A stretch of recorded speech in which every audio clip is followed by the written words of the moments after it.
moving forward, let's get to our fourth general topic, and I think this is a pretty good one. We came up with 5 coaches that are on the hot seat heading into this season. And we got 5 names listed that we think are under the most pressure. And I think for me, I'm going to start off with the Miami Dolphins, Ryan Philbin. The Dolphins are seemingly stuck in a 500 rut. I think it's key to note that the Dolphins are under a new general manager, so I think Philbin has to make an impression this year. And to tell you what, I think Philbin's gone this year if the Miami Dolphins don't make the playoffs. That's how much pressure I think he's under. Yeah, and the Miami Dolphins job is a tough job to have because obviously been a tough division for years because your New England Patriots have been such a tough team to get over that hump. You know, every year the Patriots are going to be there for the division, and it's not getting any easier with the Bill. The Patriots are kind of declining. They're more declining than they are improving, and you can agree with me on that thing. I agree with you 100% on that. Yep. But the Bills are getting better. The Bills are getting better, and the Jets are going to be there. Their defense is good enough to at least worry about it when they're on the schedule. So Dolphins' job is tough, and I agree with you. I think Philbin, if they don't make the playoffs this year, I think it's simple enough. They're going to get rid of him. Yeah, and I also, agree. This obviously the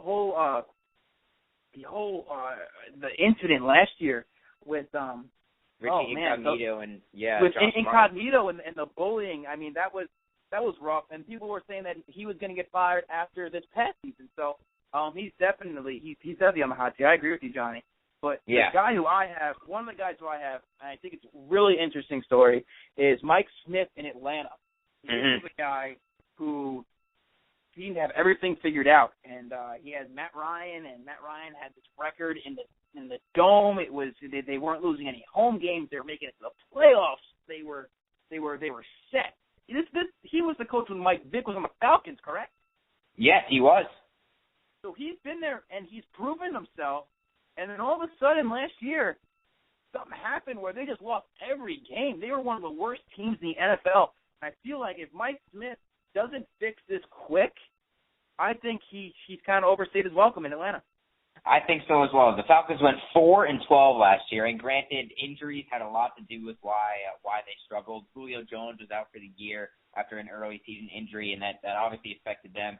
But I mean, reading articles on him, I think a great thing I found out: Mike Smith is only 1-4 in the playoffs. He's only 1-4, and he's had talented teams, and he hasn't been able to get past that first round. And I think it's very interesting to point that out. I mean, for me, I've always seen him as a play-it-safe kind of coach. I don't see him taking big risks, kind of like a Les Miles would do in LSU, like taking big risks, big chances. Granted, Les Miles is college, and it's a different element. But I think he's kind of too play-it-safe for me, so I agree with you. Unless they do well this season, say maybe we get double-digit wins, I think, and make the playoffs, I think that he's in trouble. Yeah, it's tough. Who else you got for us, Stanko? I mean, I'm gonna stick in the AFC East. Rex Ryan of the New York Jets. We seemingly talk about him every year that he's on the hot seat. And I think this year you have to talk about him. You have to talk about him again. The first 2 years he brought the Jets to the AFC Championship game. But Rex Ryan after that is only 22-26, a career record with the Jets following his first 2 seasons. And I think the fact that he's solely a defensive-minded coach has really hurt him. So I want to get your take on that and Rex Ryan. Yeah, I mean, we talk about Rex every year, and I don't think the Jets really helped themselves last year because we were having this conversation last year about Rex, and he kind of did what he needed to do. They ended up going 8-8, and it was announced that he was going to stay on, but they didn't give him a contract extension. They just gave him another year. So what it did was just to prolong their decision on whether they were going to keep him long term or not, which doesn't help anything. It's going to be the same circus every game as it was last year. If they lose a game, they're going to be like, oh, should we get rid of Rex? This isn't helping the Jets at all. Having either sign the guy long term or get rid of him. I don't think this kind of lingering is helpful for the Jets because, I mean, I hate to say it because I really don't like the guy, but players like to play for this guy. Oh, so, they love playing for him, yeah. There's something about Rex that want players to come to the Jets, so I think that's why they're keeping him. But if he, misses the playoffs again, and they win 7 games, which is really possible, it's going to be hard to kind of back up Rex Ryan because he really has nothing to show for it recently. Yeah, I mean, when Rex Ryan's time at the Jets, I don't think their offense I would consider ever as dangerous. Mark Sanchez, when they made the AFC Championship games, did his job. He didn't turn the ball over, and he did well. But you saw him decline as his career went with the Jets, and now he's playing pretty well for the Eagles in the preseason. You saw the Tim Tebow fiasco with New York. The offense was not clicking there at all, and you saw Geno Smith last year show flashes of being a good quality starting quarterback. But again, I wouldn't consider their offense last year as high class. Now, granted, this year they bring in Eric Decker, they bring in Chris Johnson. So they have weapons now for Geno Smith. So I think there's a chance for the Jets to make noise and possibly make a wild card run. But I think unless the Jets make the playoffs, as it seems with every on-the-seat coach, I don't think Rex Ryan's back. Yeah, it's going to be tough. It really is. And like I said, in this New York market, it's a what have you done for me lately kind of business. And Rex, he's really banking on these 2 AFC championships because we haven't seen much from him since. Yep. But for me now, I mean, my next guy is just another guy who's been in the headlines and to a team that really can't stay out of the headlines because their owner is Jason Garrett of the Cowboys. This is another guy who every year you feel like is this dude going to be the coach? I mean, yeah. And I think the problem is because they really should have won the division last year. There's no doubt in my mind that it should have been the Cowboys, not the Eagles. But I think that's the problem. It's not like, it's Miami in Philbin because they have the Patriots. So Philbin can say, look, we can be as good as we want, but the Patriots are on a whole other level. With the Cowboys, they're right there. There's no dominant team in that division. That division's up for grabs has been up for grabs the past 3 seasons. There hasn't been a dominant squad. And nobody was really talking about the Eagles last year, and they kind of just won it because it wasn't that they were just good. It's because they weren't as bad as the way the Giants are playing or the Cowboys or the Redskins. So this is another year that this division is up for grabs, and I really think it's either going to be between the Cowboys or the Eagles again. And and I think the Eagles are better than they were last year, so I think it's the Eagles to lose. And if Jason Garrett can't get to the playoffs, it's going to be tough because they're still trying to break. They only have 1 playoff win, 1996, and I'm sure Jerry Jones hates when that stat gets brought up, but it's the truth. Yeah. Since 2010, when Jason Garrett took over, he is 29-27 in 4 years with the Dallas Cowboys. He took over after Wade Phillips, who was fired after 4 years after going 34-22 and winning a playoff game. They fired Wade Phillips for that, yet Jason Garrett is still there. I don't know how that adds up. Yeah, it's wacky in Dallas. It really is wacky in Dallas, and I really think Jason Garrett really might be on the outs. And if I'm a coach, you really got to be a certain type of person to want to coach in Dallas because it's just you have this owner breathing down your neck 24/7, and he's kind of a firecracker and just wants to do things for the splash in the media. And I think Jason Garrett's kind of going to feel that at the end of the season this year. Yeah, I mean, I think one of the reasons why I think Jason Garrett gave him another year was because last year the defense was awful. And Jason Garrett got rid of Rob Ryan before the start of last season, so they didn't have Rob Ryan last year. Defense was terrible. I think Jason Garrett kind of acknowledged, like, hey, I made a mistake firing a good defensive coordinator because look what he did with New Orleans last year. They became a good defense.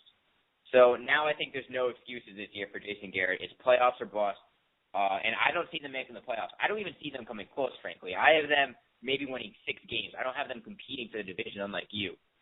Really? Yeah, I think their defense might be one of the 5 worst in the NFL.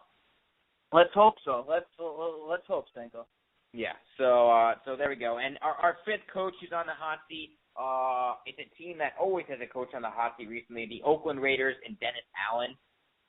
There's nothing much more to say here. For me, his seat is the hottest, if you will. He's 8-24 in 2 seasons at Oakland with identical 4-12 records each year. Frankly, I'm surprised he wasn't fired after last year, but he's back this year with a new quarterback in Matt Schaub. I think this was fairly straightforward. You got to win to stay there, and unless he wins maybe 7 games or 6 or improves the record at least marginally, I think he's getting the boot. Might be when the regular season's over. Yeah, and I mean, it's just like a black hole. It really is. Just when you go to the Raiders, something happens, and they really are in a funk. And if you go there, they don't. First of all, they don't have the players, so it's tough. Yes, they have Matt Schaub, but he just recently got hurt in the past day or so. And did he? I did not know it. Yeah, I mean, I don't know how severe it is, but I mean, just to think, yeah, he has a sore elbow. I mean, hopefully it's not anything bad, but that's kind of what it is. It's there's something wrong with his elbow. But but there's also, this is a team that got Maurice Jones-Drew, correct? So maybe it might be at least it might be a fresh person to come in to kind of platoon with Darren McFadden, who has talent. He has talent, Darren McFadden. He proved to be one of the better running backs in the league, but he just can't stay healthy. Yep. I have a trivia question for you. Name as many wide receivers on the Oakland Raiders as you possibly can. Wide receivers on the Raiders. I mean, I think James Jones. Isn't James Jones a wide receiver now for the James for the Jones? Raiders? Yep, that's one. The only other guy who I can say is Greg Little. Greg Little, yes, he is a second one. You got two. That's all I got. You got two. I mean, I think other names that you'll recognize, Denarius Moore and Ron Streeter. Okay, all right. I mean, I got two. I mean, there's others on the depth chart, but I don't recognize any of their names. I recognize the 4 names that we mentioned. So I think their offense is going to be it might be improved with MJD to put on the goal line, and maybe Matt Schaub at quarterback will give them a little bit more. But I still think that they're going to be in for a really rough season. Granted, last year they played a lot of close games. Like they competed a lot. They lost a lot of close games, but they still lost. It doesn't go into the win column. So I think that talent is gone. But I guess that's the thing, that if I'm Dennis Allen, that's what I try to sell. I mean, because the Raiders have been messed up for so long that it's not going to get fixed overnight. So if I'm Dennis Allen, I can say, look, I understand that we lost. And if they have almost the same type of season, maybe slightly better this year, you can say, look, we lost close games last year because we didn't have the talent, but I still made the team right there.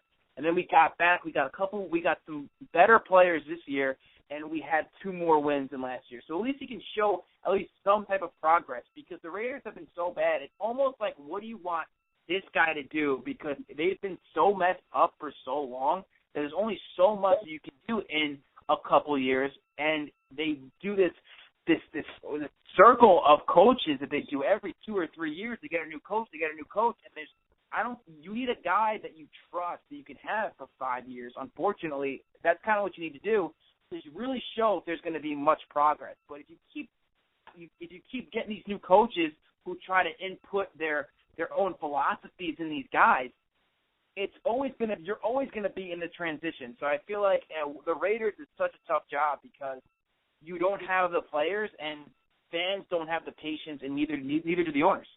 Yeah, I think that right now the nickname for the Raiders is the black hole, and you said it earlier, that whoever goes there gets sucked into despair and success does not follow them. So they need a savior of some sort, and I don't know who that could be. Yeah, it's tough out there. It is tough out there in Oakland.